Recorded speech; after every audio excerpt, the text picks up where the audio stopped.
All Hit Radio.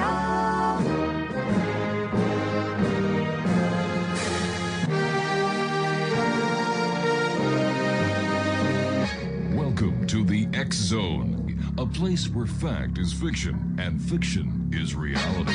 Now, here's your host, Rob McConnell.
Visitors passing by, from Ezekiel's wheel to Atlantis, lost to secrets buried deep.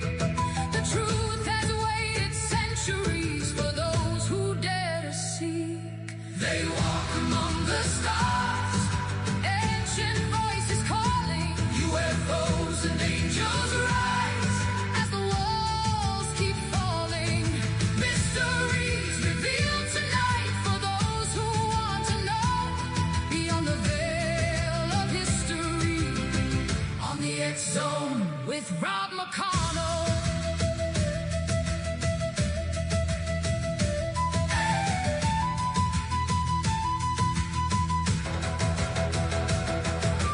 Temples lined with cosmic maps, sacred codes in ancient sand. Hidden truths the world denied now slowly start to stand.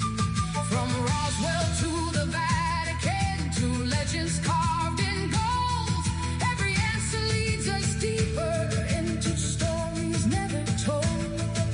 The watchers and the messengers, the prophets and the flame. Maybe all the ancient stories were different names, same game. They walk among the stars, ancient voices calling, UFOs and angels rise as the walls keep falling. Mysteries revealed tonight for those who want to know beyond the veil of history. On the X Zone with Rob McConnell.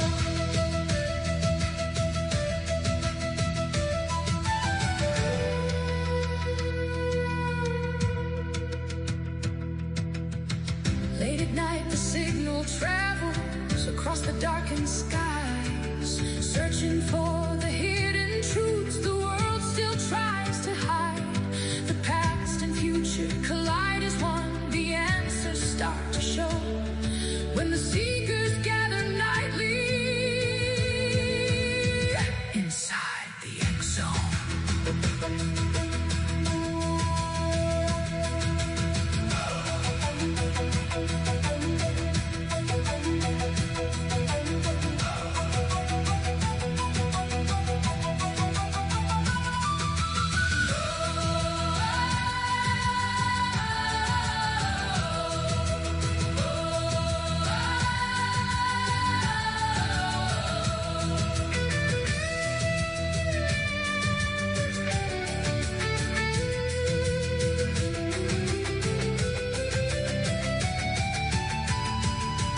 They walk among the stars, the truth is finally breaking. Ancient gods and UFOs and all the great awakenings. The mysteries of all mankind now echo coast to coast here on the X Zone radio show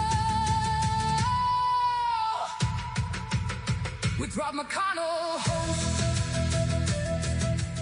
And welcome back to the X Zone. I am that Rob McConnell that Ram was singing about. And this is the X Zone, a place where people dare to believe and dare to be heard Monday through Friday from 10 p.m. Eastern until midnight. Right here on the CanCom Broadcast Network and your hometown radio, Classic 1220 CFAJ AM. Right here in St. Catharines on your AM dial at 1220. And they stream us right around the world on classic1220.ca. If you would like to send me an email, xzone@xzoneradiotv.com, and on all social media sites, Xzone Radio TV. And if you'd like to get the latest CD or digital download or thumb drive of the newest of Ram's songs that you hear exclusively right here on the X Zone, visit www.rammusic.ca. This hour, Exonation, we venture into the fascinating and often controversial territory where biblical prophecy, extraterrestrial intelligence, UFO phenomenon, and the supernatural converge. This hour, John W. Milor is our guest, and he is an author, researcher, speaker, cybersecurity professional, retired military chief master sergeant, and a longtime student of Christian ufology. John served as Chief of Cyber Operations for the United States Western Air Defense Sector and now works in cybersecurity, helping protect America's crucial infrastructure. He is also a member of the Mutual UFO Network, MUFON, and is pursuing certification as a UFO field investigator, and I'll bet you by now he has it. As the author of Christian Ufology, Aliens in the Bible, Aliens and the Antichrist, and the Strong Delusion, John challenges conventional interpretations of the Scripture and asks some extraordinary questions. Could certain biblical accounts describe encounters with ETs or interdimensional beings? Were the Nephilim connected to a forgotten supernatural reality? Could UFO disclosure play a role in biblical prophecy? And might humanity's first openly acknowledged contact become part of a powerful end times deception? His research explores angels, aliens, ghosts, portals, other dimensions, artificial intelligence, psychic phenomena, the Antichrist, Armageddon, and the ancient cosmic struggle between good and evil. His website? johnmilor.com. That's JOHNMILOR.com. And now joining me to examine the possible connections between UFOs, ETs, biblical prophecy, and the supernatural, plus a lot more. Exonation, welcome back to the X Zone. Our good friend John W. Milor. And John, welcome back. Thank you. Thank you for having me back on, my old-time buddy. It's always nice talking to you, my friend. Wow. You were telling me off air that you've got a couple of new books out there. Yeah. So the first book I wrote, titled Apparition, I'd almost like to push it aside and like pretend it doesn't exist. Okay, because it's gone. The writing needs improvement, right? And it's bugged me for a while because over the past 20-something years, as I write, I get better and better. And not too long ago, I picked that up out of curiosity and I started reading it, and I'm like, wow, there's no suspense. It's kind of flat. I think I learned a few things, because I'm reading it and I'm like, I see the ideas here, but like the characters are kind of one-dimensional, no depth. And I'm just critiquing the crap out of it, and I'm like, oh my gosh, this is terrible. So I wanted to rewrite it. And I finally got around to it last year, and as I started writing, it occurred to me that character in that story lines up with who the son would be in this other series that I had going, the Jimmy Prophet series. Ooh. And so I'm like, if these two people who had this supernatural thing happen to them that changed their brain chemistry and it gave them abilities and stuff. If these two people had a kid, what would he be like? And the story, Apparition, is about somebody who was a prodigy as a kid. And I thought, I can make a sequel, resurrect like elements of this older story, but make him the kid. of these two people 20 years later. And so I started writing on it, and when I got around 700 pages, I thought, this needs to be 2 books. This is too much. So I split it into 2 books, and so it kind of ended that series, and it tied in yet a 5th book as the characters, I pulled them in from a 5th book, The Dark World Paradox, and rewrote the end of that while I was at it. So it was kind of a lot of work. I created 2 new books out of an old one, kind of resurrecting it and then rewriting, just completely revamped. It's a completely different book. And when do you expect them to be published? They already are. I published them just last year. And where can people buy them? So on my website, johnmilor.com, has all of my books. Of course, I have other landing pages that go to my author website, christianufology.net, mountainofgathering.com. They all go to my author page, though, johnmilor.com. John, what originally inspired you and your interest in UFOs, ET life, biblical prophecies, and the supernatural? So I've always been drawn to things that cannot be easily explained, like a sense that there's more to reality than meets the eye. Mm-hmm. And I've always had weird things happen to me, things that you couldn't even put in a clearly defined category in like a paranormal book.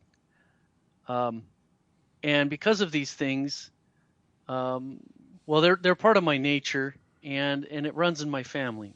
My great grandmother's had visions and seen incredible things. My sister, my mom has this supernatural way with animals.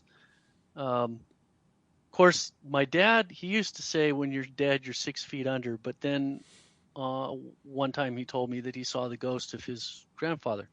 So I'm like, so Dad, much for that belief, right? Yeah, obviously, you know. So it depends on what kind of mood he's in. You know, I would find out certain things later on. I'm like, okay, Dad, come on now, you know. Hey, John, stand by. You and I have to take our first break for this hour. Always great talking to you, my friend. And Exonation, if you'd like to find out more about our guest this hour, visit his website, johnmilor.com.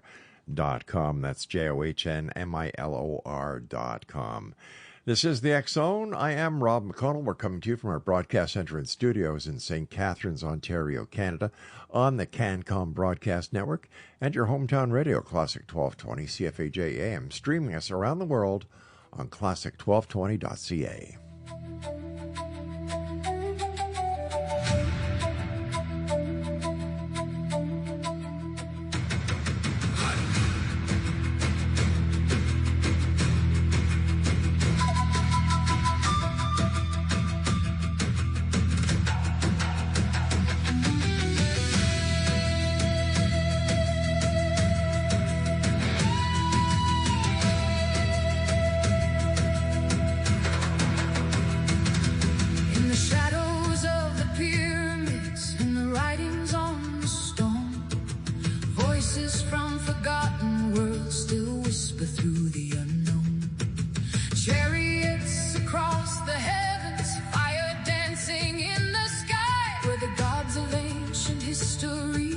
Visitors passing by, from Ezekiel's wheel to Atlantis lost.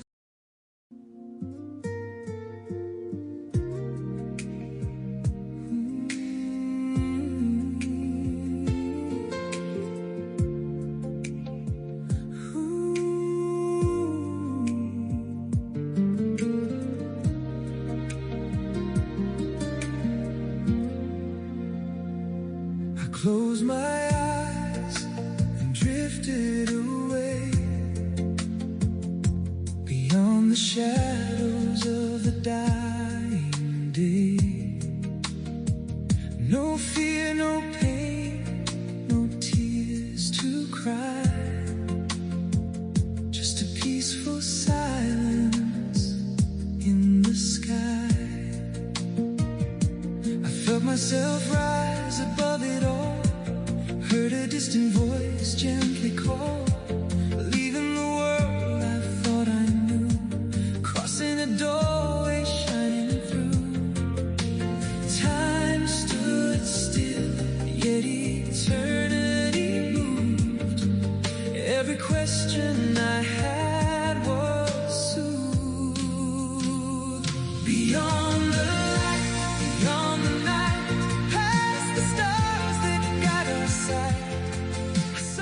John Milor is our special guest this hour, Exonation, www.johnmilor.com. John, at what point did you start to suspect that the UFO phenomena and biblical accounts might in fact be connected? Well, very soon after I got out of the Army, I was like a party maniac and and then also experimenting with all this new agey occult type things, channeling, playing with Ouija boards and things like that. Not stuff that a Christian would be normally doing. Now, if you'd have asked me if I was a believer, I would have said, yeah. But I wouldn't have advertised that I was messing around with all, ghost hunting and you name it, But then I had a dream one night that changed me, and it was like an Ebenezer Scrooge on, he's one kind of person, goes to sleep on Christmas Eve and then wakes up the next day a completely different, transformed person. That's not to say that I was a greedy bastard, like him. I wasn't mean or greedy, but I was just like a loose living party animal into all kinds of different things. And about as, I didn't go to church or anything like that, right? But since suddenly I'm like praying every day, I want to read the Bible every day, I want to find a church, what do I got to do for you, God? What do you want me to do? I got to get baptized, I mean, I was a dithering maniac trying to find out, what did God want me to do? Because this vision I had was so profound, it shook me to my core, and I changed dramatically. What was the vision? Well, I told the story probably before on your show. I saw Jesus.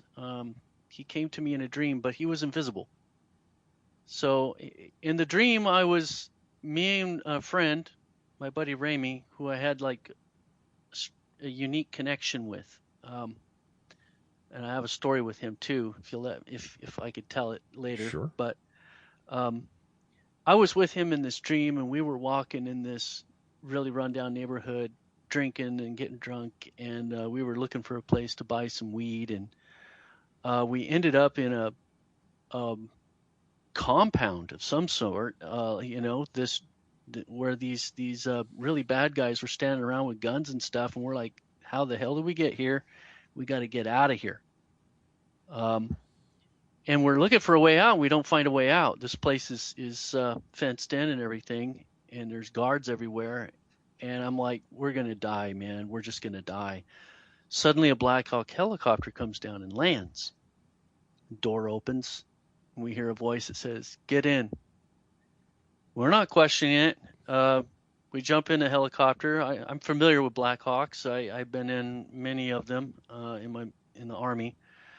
And the door shuts, and we start flying away. And I'm like, oh boy, am I glad to be out of there. But then suddenly, this Black Hawk starts going erratically, and it dive bombs down at the base of this mountain. We think we're going to blow up, and there's a tunnel for a train. And the helicopter goes into this tunnel, and we're screaming because helicopters are not supposed to go into tunnels. We come out the other side of the tunnel, and there's power lines.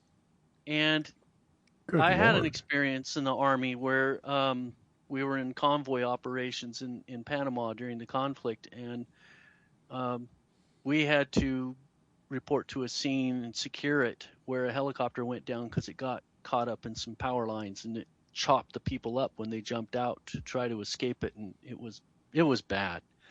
So I had a personal experience with helicopters and power lines. They don't mix.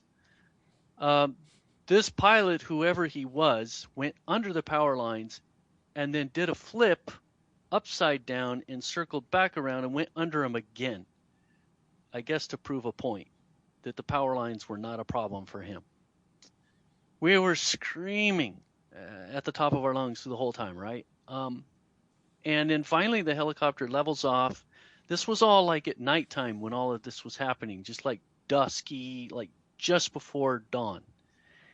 And as soon as the helicopter levels off, the sun comes up over the horizon, and this amber light fills the helicopter. and we see below that we're over this golden fields of wheat as far as the eye can see, and all this peace just filled us up.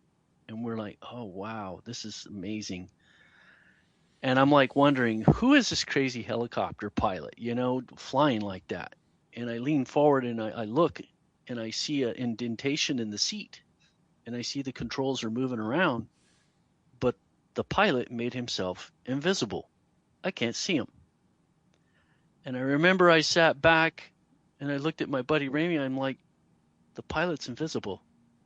And we're both laughing and like, what is this? This is weird. And we both think we're awake. The dream is so vivid, and we can't figure out what in the world is going on. Suddenly the helicopter lands, the door opens up, and I hear a voice say, get out. And we both jump out, and then the voice says to my friend, no, you get back in. So my buddy jumps back in, the door shuts, he flies off. I look around and I see a bunch of dead bodies. I'm right back where I started, the compound, except everybody's dead. Bullet cartridges everywhere, blood, guts, dead bodies. So apparently when he came and picked us up, he took us out of that place just in time because there was a bloodbath. And I'm like still scared. I look around, but the gate is open, and I'm like just sort of timidly walk toward the gate, and I go through it, and I leave that place. And with each step, I feel better and better and more free and lighter. And I'm like, wow, I feel so good. I got to get out of here and stay out of here. And then I wake up. And I sit up in bed, and I'm like, wow, what was that dream? Why do I feel so light? I feel good, really good. I started recalling the dream, and then I came to that part about the pilot being invisible. And I asked myself the question, just rhetorically, who is that invisible pilot? And the name Jesus answered audibly in my ear. And it freaked me out because I'm alone in my bedroom early in the morning. I'm not expecting another person's voice, whether audibly, in my head or what. That name, Jesus, was so crisp and clear, just Jesus. It was external from me. And with his name came this huge dose of love that just dropped on my head and went through my body from head to toe, just saturating me with liquid love. And I fell out of my bed, started crying. I'm like, why did you visit me? I was in the worst place of my life at that time. And he chose that time to come visit me and then announce who he was, and I felt his presence there in my room. And at that point, I was like, what do you want me to do for you, God? And the first thing that popped into my head was, you might try reading the Bible. There's one around here somewhere. Just dust it off and open it up for once. And I did, and I started reading Genesis right away, just start from the beginning like a regular book. And Genesis chapter 6, only a couple pages in, and I'm reading about fallen angels mating with humans and having hybrid children that were demonic monstrosities. And I was shocked because I was a huge fan of the paranormal. I knew a lot about paranormal subjects just across the board because I had been so immersed in that stuff for so long. And I'm reading about, these hybrids, and I'm like, well, angels must be biological species. But then I asked myself these questions that, I'm like, well, wait a second. I know the Bible says somewhere, doesn't it say somewhere that, that angels don't have sex? I thought all angels were male and they're not supposed to have sex, or how they're ghosts or like spirits. They don't have bodies. This is messing with my head. So I started researching it at that point and connecting these dots. And in the beginning, I was like, okay, Bible first, I'm willing to throw anything out, reincarnation, for example. Then I read Hebrews 9:27, man is appointed once to die, and then the judgment. But then I knew of all these personal encounters and experiences that people have had. And And so then I started questioning, well, maybe it's something else. Maybe people are possessed by the spirit of a deceased person, and they think that they were that person, but it's possession rather than reincarnation. In a way, that is reincarnation if you think about it, but it's like cheating death. It's disincarnate, earthbound spirit bopping around and then finds a host and gets in them. And my theory is that human spirits can do that the same as a demon. And people can be possessed by humans and then have mixtures of memories and stuff from a past life, but it's from somebody else. It's not them. So that I just started writing all these notes, and that's where it all started. I mean, wow. I'm seeing things, and of course I have this unusual perspective because I became a Christian because of a dream. Of course I had seeds planted in me from a young age and stuff, but I was primarily immersed in New Agey and paranormal studies for 2 decades, for all my life up to 21 years old. But then I became a born-again believer because I heard Jesus answer his name in my ear. So I'm like, okay, the reality of Jesus is something that I cannot deny, but there's all this other stuff. And then there's so many things that have happened to me in my life and in my family. And of course, my great-grandparents were the seeds of faith that were planted in me as a kid, and they were of the Pentecostal flavor, signs and wonders and stuff. Right. John, stand by, my friend. Yeah. You and I have to take our break. Fascinating story. Thank you so much for sharing it with us. Yeah. Let's continue it when we come back. Exonation, my good friend John Milor is our guest this hour. www.johnmilor.com. This is the X Zone. I am Rob McConnell. John and I return on the other side of this break as we continue here on the CanCom Broadcast Network and your hometown radio, Classic 1220 CFAJ AM, streaming us around the world on classic1220.ca. Just a peaceful silence in the sky. I felt myself rise above it all. Heard a distant voice gently call. Leaving the world I thought I knew. Crossing a doorway shining through. Time stood still, yet eternity moved. Every question I had was...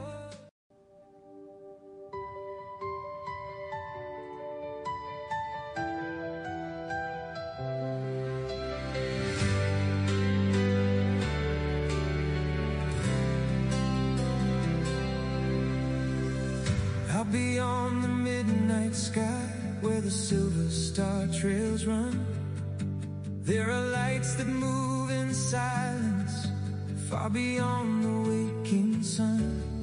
Some call them angels descending, some call them ships from the blue. But when they shine through the darkness, they feel like something true. Are they messengers from heaven, or travelers from the stars? Are they watching from the cosmos, knowing who we are? Angels, UFOs, heavenly visitors, lighting up the night with wonder in their eyes. Angels, UFOs, crossing forever between the ancient heavens and tomorrow's skies. Are they wings of light, or fire from above? John Milor is our guest. And John, what was it like to you when you started putting all the pieces together about the Bible, the Nephilim, the Star of Bethlehem, and then, of course, you've got the miracles, Ezekiel's wheel. What did all this start to mean to you? Well, at first, in the first part I saw was the Nephilim, and I always had this fear of the Antichrist. Part of that was planted in me by my stepdad. He used to tease the crap out of me. Oh, the Antichrist is coming. You're going to get the mark of the beast. You'll just walk into a store. You won't know it. It'll laser infuse into your skin. You won't be able to. The only way you'll be able to get rid of it is pluck out your eye or chop off your hand. Are you going to do that? And just messing with me, So that was always in the back of my head. So when I'm seeing these Nephilim, it occurred to me that, I always had a belief that whatever the Antichrist does when he comes, it's going to be this profound deception, so elaborate that no one could ever guess it. And it would somehow pull the rug out from under religions, multiple religions, all of them, all at once. It would solve the problem of, connecting science and religion, people of all demographics, across the board. And this would be the ticket, some otherworldly beings showing up and then having some kind of religious connection, like fulfilling a prophecy or something. And then there would be archaeological evidence to support him. And he would have supernatural abilities. So I thought, well, maybe, these beings, the Genesis 6 account spawned all of these entities that people once worshipped. They were big-headed egomaniacs. They craved that attention, and they wanted that worship, human worship, and they still do. It almost sounds like the present-day administration in Washington. Well, any politician's going to be a bit of an egomaniac. Kind of comes with a job. True. Do you think that we're in the end days now, John? I certainly believe we're in the end times. And Jesus said, as the days of Noah were, so shall it be in the days of the coming of the Son of Man. So throughout all of history, he singles out the days of Noah, which is Genesis 6. That's what I was reading about these Nephilim, about otherworldly beings coming down, interfacing with humanity, integrating with our society, and then expediting our degradation to a complete collapse, moral collapse, because that's what happened back then. And you hear about the flood of Noah. Everybody knows about the flood of Noah, but why did God bring the flood? Oh, and you hear people like, oh man, God was such a maniac, wrath on the entire world, killed everybody. But honestly, I believe the flood of Noah was brought to save humanity, because these fallen angels came, integrated with us, and spawned these hybrid monstrosities that were wholly evil. Genesis says that they thought only about evil continually, and he had to wipe them out and start over again. And so that's what that flood Noah narrative is. And Jesus said the end times are going to be like that. And it wasn't just the wickedness, it was this otherworldly presence. And then to add on to that, the same narrative where he says that, he says you'll see signs and wonders in the heavens, and the ground will be shaken, and people will be stricken with fear, and unlike ever before in human history, because of the things that are coming that are of an otherworldly nature.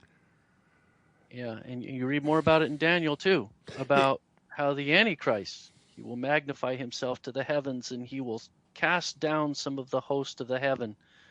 The host of the heaven, well, that word heaven is a reference to outer space, the heavens. It's a plural word in the Bible. So we're talking about battles that are, between the inhabitants of earth and otherworldly inhabitants. And there's a mixture. So I think some of them are going to be good guys, and some of them are going to be bad guys. Have you witnessed any of the words coming to fruition in the Bible when it comes to the end times? Oh yeah, quite a bit. You see the rise of AI. AI is actually described in Revelation 13. It's a man-made entity that will be put in charge of the global economy and make people take a mark. So that's exactly what a computer would do. Computers are running the global economy already. Certainly. The cell phone is the precursor to the mark. It'll be some kind of fantastic technology that you can't live without.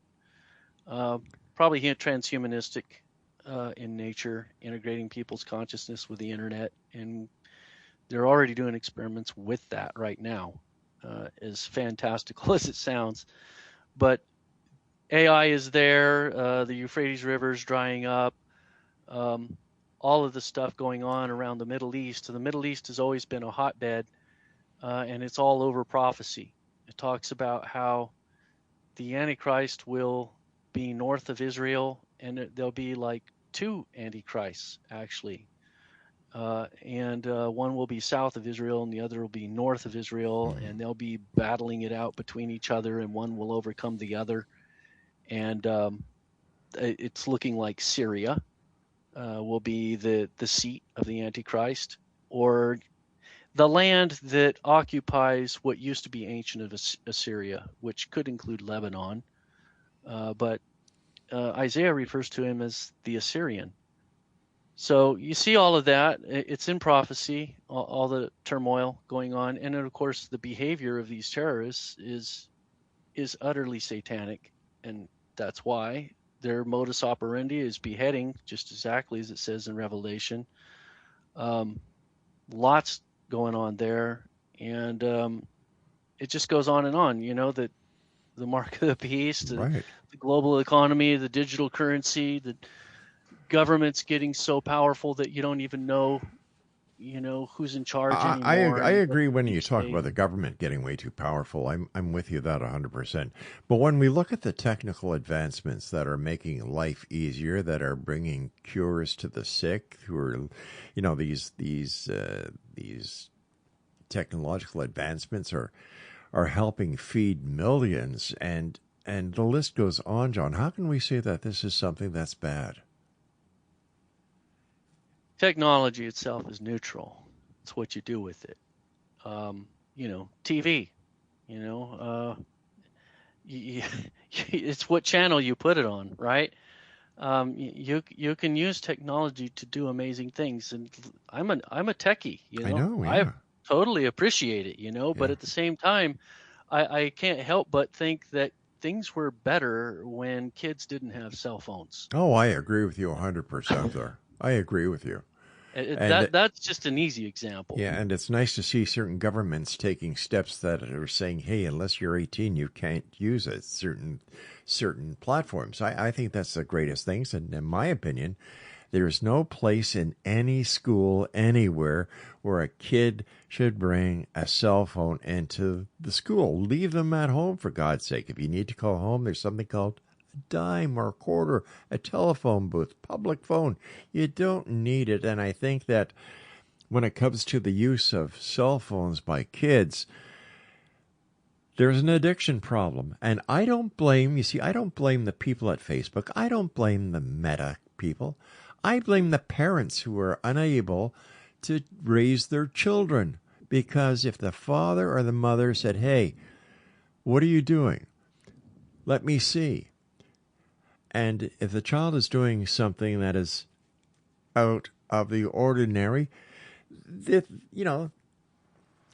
raising a child starts at home. We're too fast to throw everything onto the laps of our school system as well as technology. No, the problem starts at home, and that's my opinion. Yeah. Certainly helps to try your best to be involved, but certainly. Man, certainly the cards are stacked against parents these days. That's for sure. Well, I think parents deserve a good swift kick in the butt. I really do. Parenting, like Laura and I have gone out, I don't know how many times, and I use this fact.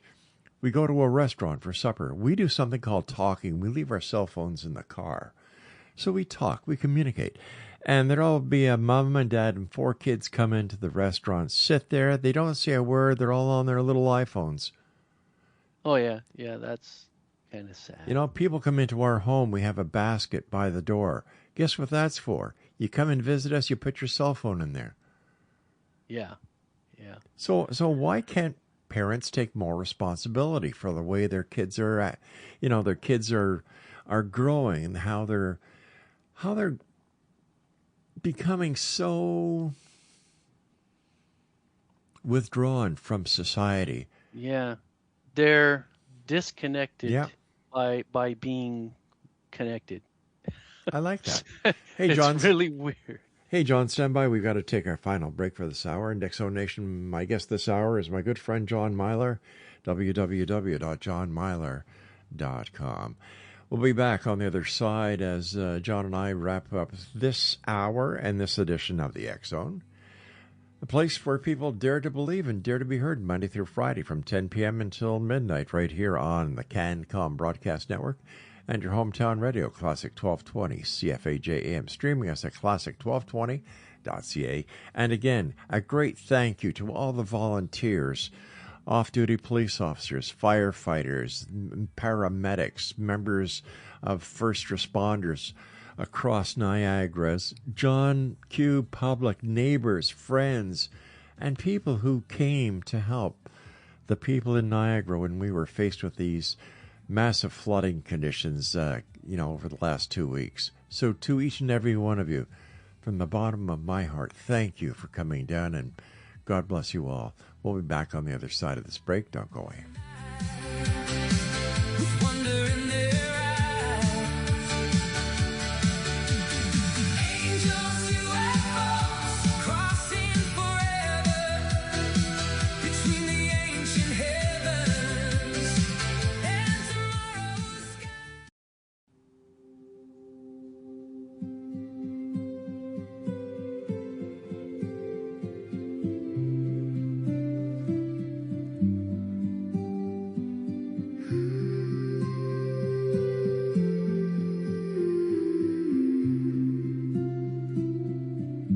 When the world falls silent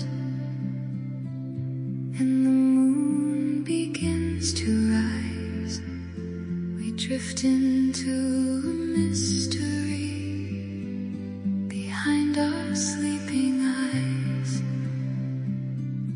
a doorway to forever, a path we cannot see, where hidden thoughts and memories flow endlessly and free. Dreams beyond the night, calling from another side. And welcome back. John Milor is my special guest. And John, I want to thank you so much for joining us tonight, taking time out of your very busy schedule to be with us. It's always great talking to you, my friend. Yeah, I always like coming on this show. Question I wanted to ask you, you've written about portals and multiple realms of existence. Do you believe that heaven and hell can actually be dimensions with a genuine physical reality? I do believe that, and the Bible actually says that. And here's a case in point. The Bible talks about a city, gives its dimensions, 1,500 square miles. So it's really a big city. Describes the city as sort of this like futuristic, difficult to imagine place where the streets are made of this transparent gold. And talks about how the walls around the city have different precious gems. So they're just gigantic bricks made out of gems. So it's probably the most extraordinary looking structure you can ever imagine. Physical city.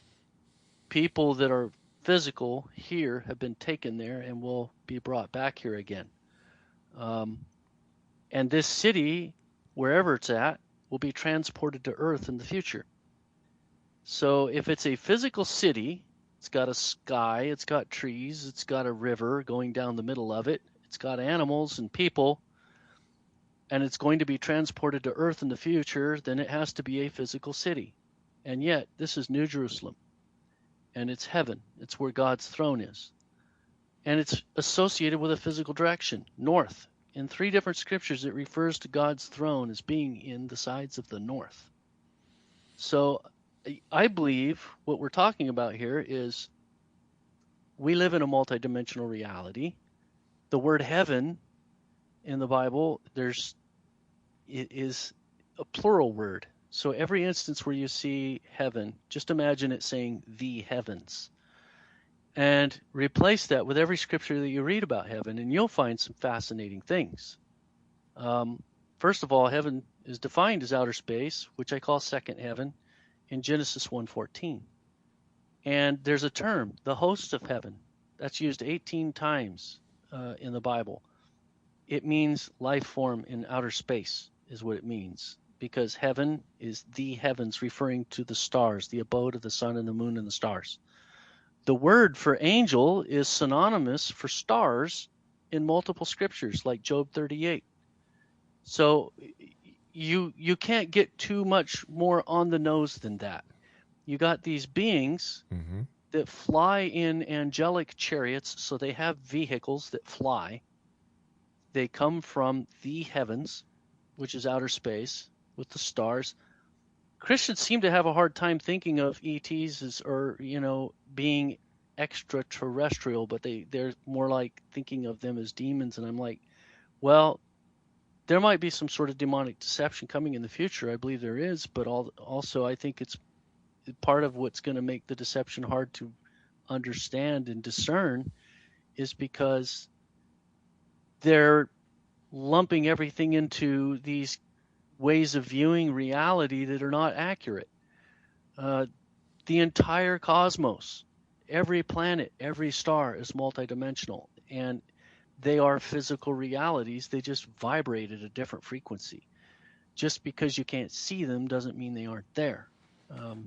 Earth has this whole other civilization on it in the upper atmosphere, where Earth is a larger planet. And it vibrates at a higher frequency, so it's this higher level of glory. Hold on. Do that one again. That one kind of threw me for a loop. The Earth, but there's actually three heavens. The Bible mentions the third heaven, so there's an inference that there are three. Okay. Because the third heaven is where God's throne is. Second heaven is the most widely used reference in the Bible, and it refers to the heavens, outer space. It's plural. Then there's heaven that's considered the sky. An example of that is Satan is called the prince of the power of the air. And that reference to air is referring to a heaven that is in our sky. And it's not angels sitting on clouds playing harps. It's another world that's just like this, physical, but it's directly above our head. I believe that it's Earth in a much higher dimension that is a much larger Earth. And if you take the dimensions of New Jerusalem, which is going to be moved to Earth in the future, in order to accommodate a city that big, that's 1,500 miles high, the Earth would have to be over 200 times larger. So it's a much larger planet in the first heaven. And there's angelic beings that rule in authority there, and it's a civilization just like this. There's continents. And Deuteronomy 32, the book of Deuteronomy chapter 32 talks about this, how the nations were divided up according to these beings that are in this higher realm. And they got governments, they have skirmishes, they have border clashes. You see a picture of that in the book of Daniel, where Daniel's praying and fasting, and then the archangel Michael visits him, and he talks about how when he came to earth, he was detained by the prince of Persia, a demonic entity, a fallen angel over that particular region he was at the time.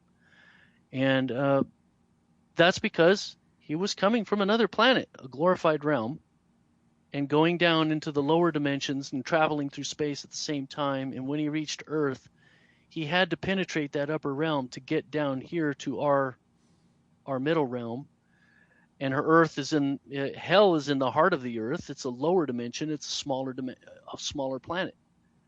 So Earth is like an onion with these layers of existence all overlapping on top of each other and coexisting. And it sort of fits also with the multidimensional picture that you see with quantum physics, where you got Schrodinger's cat and quantum entanglement and, matter existing in more than one place at the same time and just weird stuff that our science is getting to the point we understand this. We understand that our existence is multidimensional. Well, we're starting to glimpse into the heavens. So when you look in the night sky at night, you're seeing heaven, literally heaven. And in a higher dimension, some of those realms, they're glorified realms, and that's where the angels come from. They're in the heavens. All right, so could advanced ET technology appear miraculous or supernatural to someone, even in today's society, who does not understand how it operates? It would be a lot harder in today's society.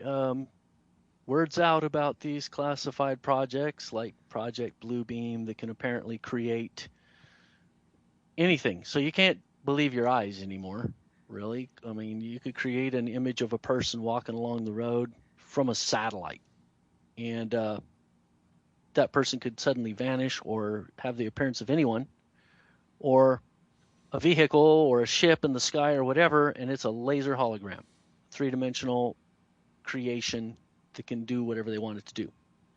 So there's technologies like that have even leaked out to the public. And then what haven't they leaked? What kind of technologies out there? And I think that there's rogue corporations like Lockheed Martin that have developed technologies, probably from reverse engineered angelic technology, and have gone well beyond what the government even knows about. And they use classified programs and stuff to conceal it. And there's other things, we got the U.S. Patent Office, and every time somebody comes out with figure out free energy, then they take it away and bury it again. So, yeah, we have technology that could totally make it very difficult to figure out what's going on. But do we have technology that could actually make this a better world? Absolutely. Absolutely. So my question to you, John, is why then are the good angels or the good ETs just sitting there and letting us go through hell on earth? Oh, they're not just sitting there. Well, why aren't they doing something about it? No. They are actually... So it's an interesting dynamic, and that's the new chapters that I added to that book, The Dark World Paradox. It talks about the higher realm, and the book brings that higher realm into existence because it's all about legalism. It's the legal stuff that's going on in our decisions and respecting our free will. So God respects our free will to an audacious extent. He has given us domain over the earth, as he did with Adam and Eve, and yet they rejected him, and then they ended up handing over a chunk of their authority to the devil in that first temptation in the garden. Since we lost that authority, it was taken away from us. But God has mercy on us, and he immediately came up with a plan. That's why in Genesis 3:15, he talks about the seed of the woman will stomp on the head of the seed of the serpent. He was prophesying about Jesus right then and there, right after the first sin was committed. So we have this whole thing about salvation and everything going on, but the choice has to be ours. We have to choose, and we have to base our choice not on what we know, but what we choose to believe. Because if God just showed up, of course, everybody's going to be like, oh, we have to believe in him because he's God and he'll just wipe us out. But what if there's kind of a question mark hovering there? Like, we don't know. What do you want to believe? I think the question of what people want to believe is more important than what they do believe, because it reflects what's in the heart. John, as always, a great time talking with you, my good friend. This conversation went way too fast. Love to have you back soon, buddy, to continue it, talk about your books and some other interesting information that I know you'd love to share with us. So let's make that happen, John. Thank you so much for being with us tonight. My very best to you and your family. And Exonation, if you'd like to find out more about our guest this hour, please visit his website, www.johnmilor.com. Well, that's it for tonight, X-Zone Nation. I'll be back tomorrow morning. Yeah, let's try that one again. I'll be back tomorrow night at 10 o'clock as once again we cross the time-space continuum to this place that I call the X-Zone. It's a place where people dare to believe and dare to be heard. It's a place where fact is fiction and fiction is reality. And as always, Monday through Friday, right here on the CanCom Broadcast Network and your hometown radio, Classic 1220, CFAJ AM, streaming us at classic1220.ca. So until tomorrow, my friends, always keep your eyes to the sky and your heart in the light. Good night, everyone. A path we cannot see, where hidden thoughts and